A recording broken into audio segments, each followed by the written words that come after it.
Have you made too many mistakes for Jesus to love you? Now, in human relationships, this is a real issue, maybe even a real possibility. Perhaps you've been cut off from your family or a friend because of disagreements. Maybe you've been estranged from a relationship, and maybe you've just simply blown it too many times, and now the relationship has suffered, whether it's on your part or theirs, because there's just been too many mistakes. So, have you made too many mistakes for Jesus to love you? Thankfully, for all of us, I think the answer is no.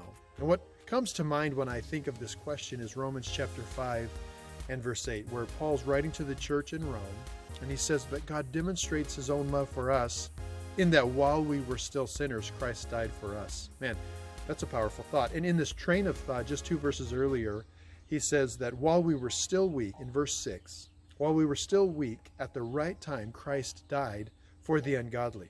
Well, who are the ungodly? That'd be everybody who's separated from God. And in this train of thought, he continues back to verse number 8, that God demonstrates his own love for us in that while we were sinners, Christ died for us. And let that statement, let that truth sink in for just a minute. And let me ask you this. If you knew that a good friend or a neighbor was going to betray you tomorrow, they were going to stab you in the back, they were going to throw you under the bus, or betray you, or gossip about you, or do something, even physical harm, and you knew this to be 100% true, could you love them today? Could you serve them and honor them today in sincerity, to show them honor and kindness and love, and be generous and gracious to them?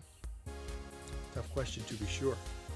But this and so much more, so much more, is exactly what Jesus did for us. Man, he knew all of the mistakes and sins, of course, that we were going to make. I mean, the silly ones, the boneheaded ones, the foolish ones, the thoughtless and immature sins and mistakes that we would commit. He knew those. But he also knew those ones that were more malicious, the ones that are hateful and nasty and mean and cruel. The ones that we don't like to talk about, the ones that when we think of our past, man, we wish we could erase them, or we think of older seasons of our life, or even just recently, we wish we could erase those things. We wished we wouldn't have done those things. He knows even about those secrets, those skeletons in our closet. You know what I'm talking about. But even in the midst of that, those sins that were calculated, they were intentional, they were divisive, they were selfish, man, Jesus forgives even those. He knew about those. He knew that those would be coming. And yet, he still chose to die. Knowing full well that you would commit those sins, he still died on the cross for you and for me. Christ loved you enough intentionally to die. Man, true love, that's true love. That's sincere love. That's real love. That's authentic love.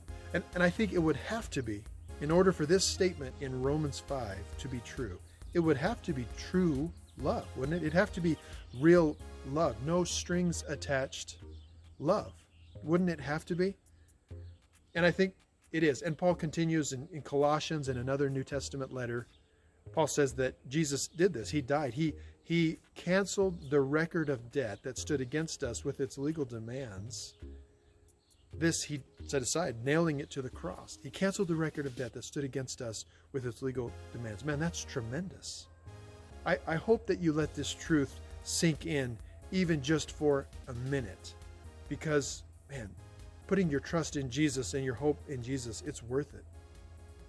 So have you made too many mistakes? Have you blown it too many times for Jesus to love you? No, you have not. Talk to him today.